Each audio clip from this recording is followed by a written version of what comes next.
Online class में एक बार फिर से आपका स्वागत है। हम लोग आज टॉपिक पढ़ने जा रहे हैं, वो है डीएनए एप्लीकेशन। हम डीएनए का जनरल इंट्रोडक्शन पढ़ चुके हैं। अब हम डीएनए एप्लीकेशन की बात करेंगे कि डीएनए एप्लीकेशन कैसे होता है। सबसे पहले हम देख लेते हैं डीएनए एप्लीकेशन का मतलब क्या है। डीएनए एप्लीकेशन का मतलब है कि जो पैरेंटल डीएनए है वो हूबहू अपने जैसी नई प्रति का क्या करता है, निर्माण करता है। यानी कि डीएनए से नए डीएनए बनने की इस घटना को डीएनए रेप्लिकेशन या डीएनए प्रतिकृति कहते हैं। डीएनए रेप्लिकेशन जब होता है तो F1 पीढ़ी में या जो फर्स्ट जनरेशन या जो नेक्स्ट जनरेशन बनती है उसमें एक स्ट्रैंड ओरिजिनल होता है और एक न्यूली सिंथेसाइज्ड होता है। यानी कि वैज्ञानिक ये मानते हैं डीएनए का रेप्लिकेशन सेमी कंजर्वेटिव मेथड से होता है, जिसमें एक स्ट्रैंड बिल्कुल, जहां आप लोग यहाँ डायग्राम में देख भी रहे हैं, एक स्ट्रैंड ये पैरेंटल है, एक स्ट्रैंड बिल्कुल पैरेंटल बना है ये, और एक ये स्ट्रैंड न्यूली सिंथेसाइज्ड हुआ है। तो इस तरह का जो डीएनए रेप्लिकेशन होता है उसको सेमी कंजर्वेटिव रेप्लिकेशन कहते हैं। डीएनए रेप्लिकेशन एक कॉम्प्लेक्स प्रोसेस है। सो सेल डिवीजन की इंटरफेज की एस अवस्था में होता है। आप लोगों को सेल साइकिल मैंने पढ़ाया था, तब बताया था कि इंटरफेज की जो एस फेज होती है जिसको हम सिंथेसिस फेज कहते हैं, इस एस फेज में डीएनए का सिंथेसिस होता है। यहाँ पर डीएनए का डुप्लीकेशन होता है और उसके बाद सेल आगे माइटोसिस और मियोसिस के लिए जाती है। DNA replication semi conservative process द्वारा होता है, जहाँ एक पैरेंटल डीएनए जो होगा वो कॉम्प्लीमेंट्री डॉटर स्ट्रैंड का क्या करता है, निर्माण करता है। डीएनए रेप्लिकेशन में कई तरह के एंजाइम और प्रोटीन्स काम में आते हैं। डीएनए रेप्लिकेशन में प्रमुख एंजाइम जो रेप्लिकेशन के लिए काम आता है वो डीएनए पॉलीमरेज एंजाइम कहलाता है। ये पॉलीमरेज एंजाइम न्यूक्लियोटाइड एडिशन का काम करता है। हम सब लोग जानते हैं कि जब डीएनए से नया डीएनए जब बनता है तो 4 तरह के न्यूक्लियोटाइड की जरूरत है: एडेनिन, ग्वानिन, थाइमिन और साइटोसिन। एडेनिन, ग्वानिन और थाइमिन और साइटोसिन के एडिशन का काम पॉलीमरेज एंजाइम करता है। इसके साथ ही ये एंजाइम प्रूफ रीडिंग एक्टिविटीज़ को भी महत्वपूर्ण योगदान देता है कि कहीं इनकरेक्ट बेस पेयरिंग तो नहीं हो गई है। उस इनकरेक्ट बेस पेयरिंग को करेक्ट करने का काम भी करता है। डीएनए रेप्लिकेशन एक एसेंशियल मैकेनिज्म है सेल ग्रोथ के लिए, रिपेयरिंग के लिए और ऑर्गेनिज्म में रिप्रोडक्शन के लिए। डीएनए रेप्लिकेशन में कई तरह के एंजाइम और प्रोटीन काम में आते हैं। कुछ एंजाइमों की हम यहाँ बात करते हैं जिनका होना बहुत ज़रूरी है। उन एंजाइमों की अनुपस्थिति में डीएनए रेप्लिकेशन की क्रिया संपन्न नहीं होगी। फर्स्ट है DNA polymerase enzyme. DNA polymerase enzyme DNA replication का एक प्रमुख एंजाइम है जो रेप्लिकेशन के दौरान न्यूक्लियोटाइड को एडिट करने का काम करता है। जो न्यूक्लियोटाइड एडिशन होते हैं जिससे इनके नया डॉटर जो डीएनए स्ट्रैंड बनता है, डॉटर डीएनए स्ट्रैंड के में जो न्यूक्लियोटाइड होते हैं उन न्यूक्लियोटाइड को एडिशन करने का काम डीएनए पॉलीमरेज एंजाइम करता है। डीएनए पॉलीमरेज एंजाइम प्रोकैरियोटिक एवं यूकैरियोटिक दोनों के लिए ज़रूरी है। कई तरह के डीएनए पॉलीमरेज एंजाइम हैं। इनको टोटल 7 क्लासेस में बांटा गया है। क्लास ए में जो फैमिली ए है उसके अंदर जो एंजाइम रखा गया है वो पॉल फर्स्ट और यहाँ पर गामा इसको रखा है। ये यूकैरियोटिक और प्रोकैरियोटिक दोनों में पाया जाता है। रेप्लिकेशन और रिपेयर मैकेनिज्म में काम करता है। ग्रुप बी में रेप्लिकेशन और रिपेयर में काम आने वाला एंजाइम पोल सेकेंड या पोल अल्फा डेल्टा या एप्सिलॉन होता है। ये भी यूकैरियोटिक और प्रोकैरियोट में पाया जाता है। पोल थर्ड ये प्रोकैरियोट में पाया जाने वाला प्रमुख रेप्लिकेटिव एंजाइम है। ये प्रमुख रेप्लिकेशन एंजाइम है जो प्रोकैरियोट्स में पाया जाता है। ग्रुप डी में रेप्लिकेशन आर्किया के लिए जो एंजाइम होता है वो, इसका अभी तक कौन सा एंजाइम काम आता है ये मैकेनिज्म अननोन है। ग्रुप एक्स में रेप्लिकेशन और रिपेयर के लिए काम आने वाले यूकैरियोट में यहाँ पर पॉलीमरेज बीटा, म्यू तथा डेल्टा एंजाइम हैं। पोल फोर्थ फिफ्थ पोल यहाँ पर कप्पा और आयोटा जो एंजाइम हैं ये यूकैरियोटिक और प्रोकैरियोटिक दोनों में पाए जाते हैं। ये भी रेप्लिकेशन और रिपेयर में काम आने वाला एंजाइम है। रिवर्स ट्रांसक्रिप्टेज एंजाइम ये रेप्लिकेशन और रिपेयर दोनों में काम आता है। ये यूकैरियोट वायरस और रेट्रोवायरस में पाया जाता है। इसके एग्जाम्पल है टीलोमरेज और hepatitis B virus. DNA helicase enzyme जो होता है डबल स्ट्रैंड डीएनए को अनबाउंड करने का काम करता है। अनबाउंड का मतलब है कि जब रेप्लिकेशन की घटना होती है तो डबल स्ट्रैंड डीएनए जो होता है वो double strand DNA single strand DNA में कन्वर्ट होता है। जब तक सिंगल स्ट्रैंड नहीं बनेगा तब तक न्यूक्लियोटाइड का एडिशन नहीं होगा। तो इस डबल स्ट्रैंड डीएनए को खोलने का जो काम करता है वो कौन करता है? ये जो स्ट्रैंड यहाँ पर खुला है इस तरह से खोलने का जो काम करता है वो कौन करता है? हेलिकेज एंजाइम करता है। क्योंकि जब डीएनए के बीच में हम सब लोग जानते हैं कि जो न्यूक्लियोटाइड होते हैं उनके बीच में हाइड्रोजन बॉन्ड मौजूद होते हैं। इन हाइड्रोजन बॉन्ड को तोड़ने के लिए एनर्जी की ज़रूरत होती है और ये ऊर्जा एटीपी के रूप में हाइड्रोलाइसिस होकर प्राप्त होती है। यहाँ पर जब डीएनए के हाइड्रोजन बॉन्ड टूटते हैं तो फॉक बनते हैं इस तरह से। इसको हम फॉक कहते हैं। ये जो पार्ट है, ये जो हाइड्रोजन बॉन्ड, ये पार्ट फॉक कहलाता है। ये ओपनिंग स्ट्रैंड है और इन्हीं फॉक से जो बाई डायरेक्शनल डीएनए सिंथेसिस होता है। बाई डायरेक्शनल रूप से यहाँ डीएनए का क्या होता है? सिंथेसिस होता है। डीएनए प्राइमेज एंजाइम आप सब लोग जानते हैं, हम सब की डीएनए जब इस तरह से फ्रॉक बनता है, जब नए स्ट्रैंड डीएनए का बनता है तो इसको छोटे से आरएनए प्राइमर की ज़रूरत होती है और ये एंजाइम डीएनए प्राइमेज एंजाइम कहलाता है। या फिर इसको आरएनए, ये एक तरह से आरएनए पॉलीमरेज एंजाइम का टाइप होता है। डीएनए रेप्लिकेशन के लिए जो प्राइमर काम में आता है वो आरएनए प्राइमर होता है। तो ये छोटा सा प्राइमर, छोटे से डीएनए के आरएनए के छोटे छोटे खंड होते हैं जो डीएनए के कॉम्प्लीमेंट्री होते हैं और रेप्लिकेशन को इनिशिएट करने का काम करते हैं। डीएनए लाइगेज यानी कहीं पर जब डीएनए सिंथेसिस होता है, अगर कहीं पर भी डीएनए का खंड ब्रेक है तो इनको जोड़ने का जो काम होता है वो कौन करता है? डीएनए लाइगेज एंजाइम करता है और ये फॉस्फोडाइएस्टर बॉन्ड द्वारा डीएनए स्ट्रैंड को जोड़ता है। एक्सोन्यूक्लियस का मतलब है अगर इनर कहीं भी डीएनए को कट हो जाता है तो उसको रिमूव करना हो, कहीं में स्पेयरिंग हो गई है इनर पार्ट में, तो वो एक्सोन्यूक्लियस एंजाइम काम करेगा। बहुत इंपॉर्टेंट एंजाइम है टोपोआइसोमरेज। जब डीएनए अनबाउंडिंग होता है, डीएनए जब ओपन होता है तो हम सब लोग जानते हैं कि डीएनए में न्यूक्लियोटाइड के बीच में हाइड्रोजन बॉन्ड होते हैं तो ये कॉइलिंग हो जाएगा। इस तरह से डीएनए के बॉन्ड आपस में कॉइलिंग हो जाते हैं, हाइड्रोजन बॉन्ड बनाने की कोशिश करते हैं। तो जो स्ट्रेंथ इसके बीच में जो एक तरह का टेंशन उत्पन्न हो जाती है डीएनए स्ट्रैंड के बीच में, तो टोपोआइसोमरेज एंजाइम यहाँ जुड़कर इस टेंशन को क्या कर देता है?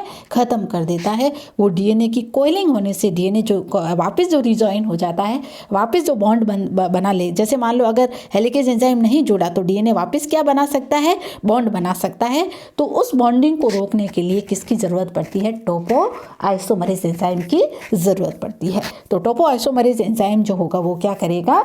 यहाँ पर एक जो स्ट्रेस उत्पन्न हो गई है डीएनए में अनबाउंडिंग के दौरान, उस स्ट्रेस को कम करने का काम करता है। ये बहुत इंपॉर्टेंट क्वेश्चन एग्जाम में पूछा जाता है।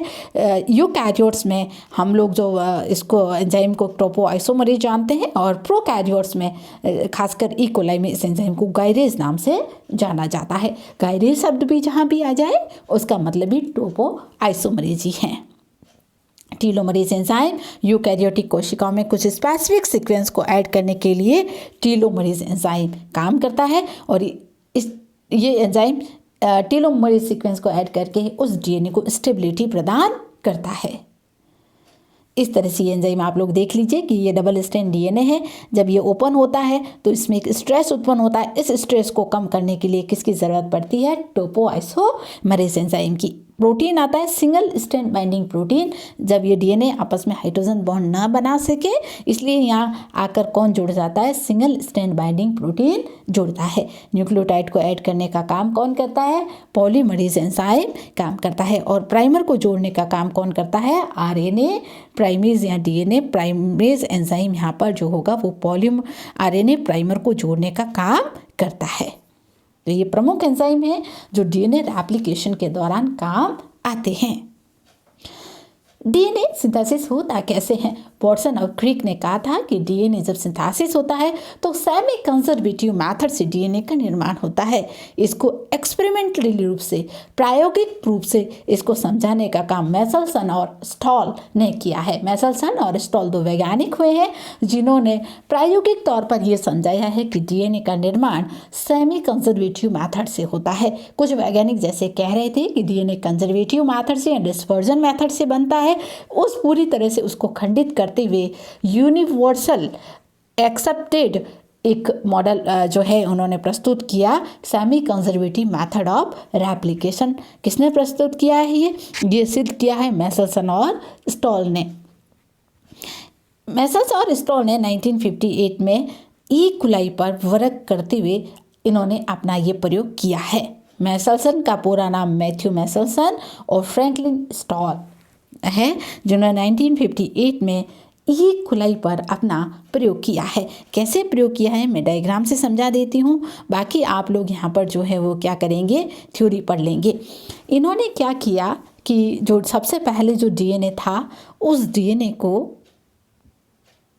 N14, हम सब लोग जानते हैं कि डीएनए में सिंथेसिस होने के लिए क्या चाहिए, नाइट्रोजन बेस। नाइट्रोजन बेस का मेन कंपोनेंट होता है नाइट्रोजन। तो सबसे पहले इन्होंने क्या किया कि जो ई कोलाई था, नॉर्मल अगर ई कोलाई हम लोग देखेंगे तो उसके अंदर नाइट्रोजन बेस में होगा N14।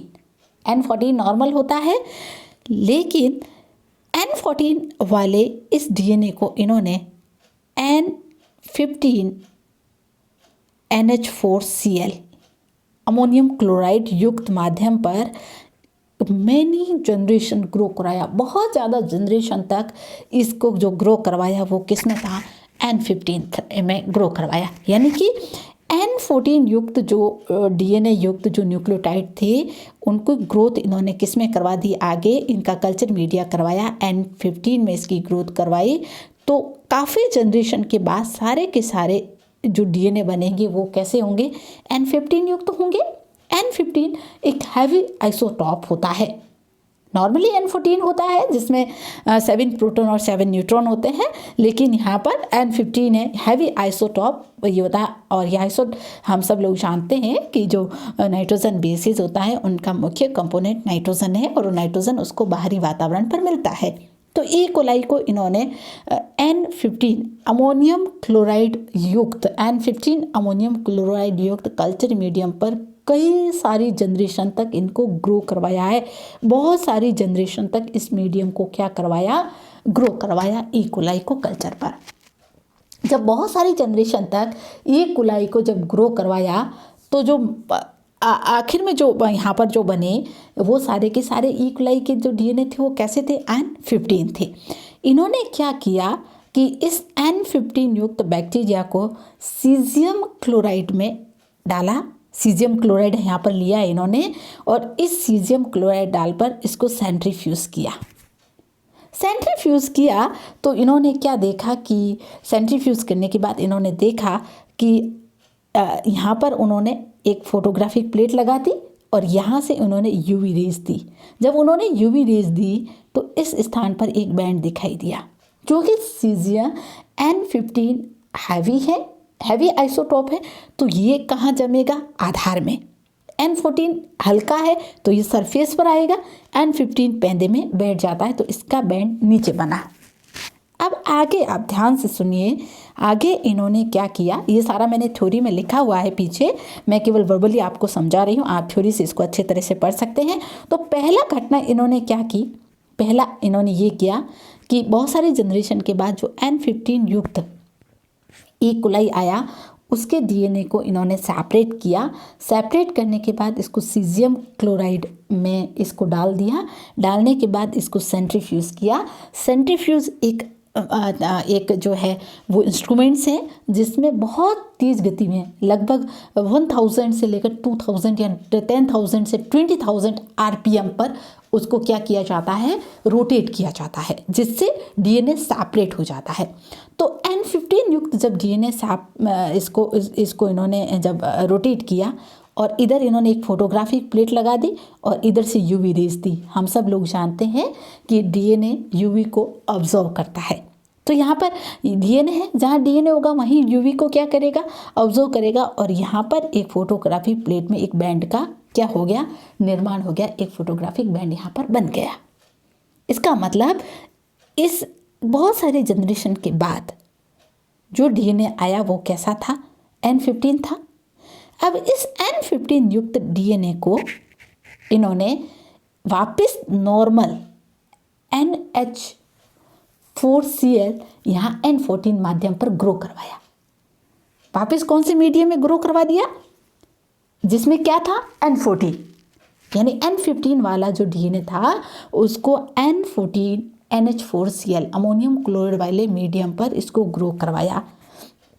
और ग्रो करवा करके इसकी 2 जनरेशन प्राप्त की, जनरेशन 1 और जनरेशन 2, केवल 2 जनरेशन ली। यानी कि N14 युक्त, सबसे पहले जो N14 युक्त मीडियम था उसको N15 पर कई पीढ़ियों तक ग्रो करवाया।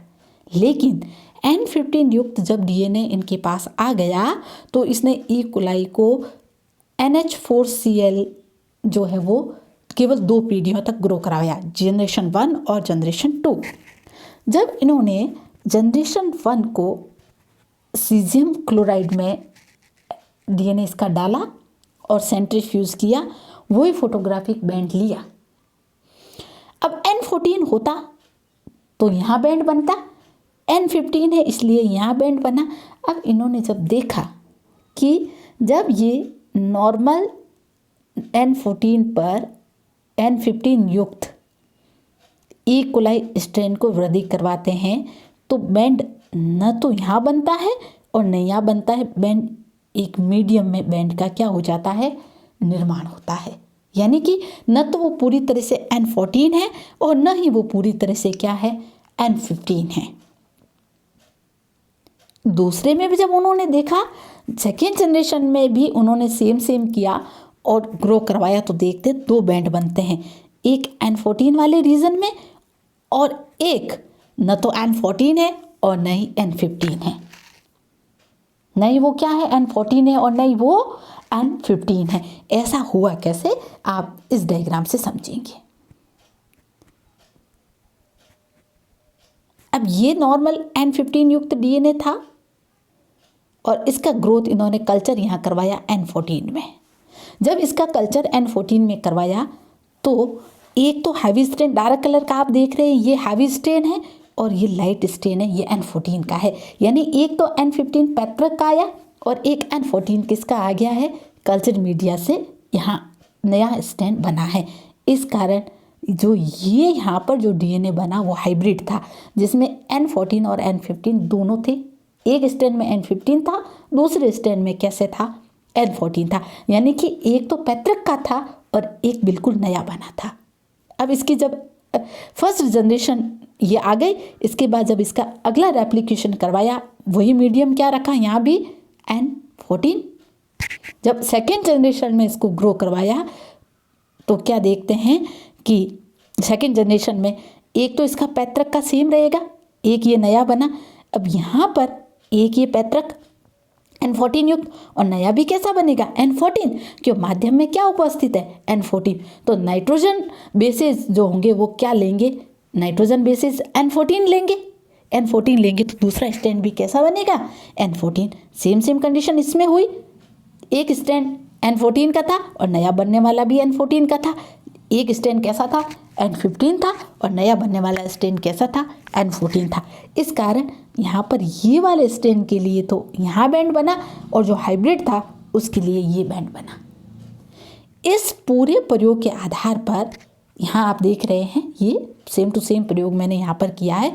इस पूरे प्रयोग के आधार पर इन्होंने ये निष्कर्ष निकाला कि डीएनए का रेप्लिकेशन अर्ध संरक्षी विधि द्वारा होता है, सेमी कंजर्वेटिव मेथड द्वारा होता है। सेमी कंजर्वेटिव मेथड क्यों कहते हैं, क्योंकि एक स्ट्रैंड पैतृक से आता है और एक स्ट्रैंड नया बनता है।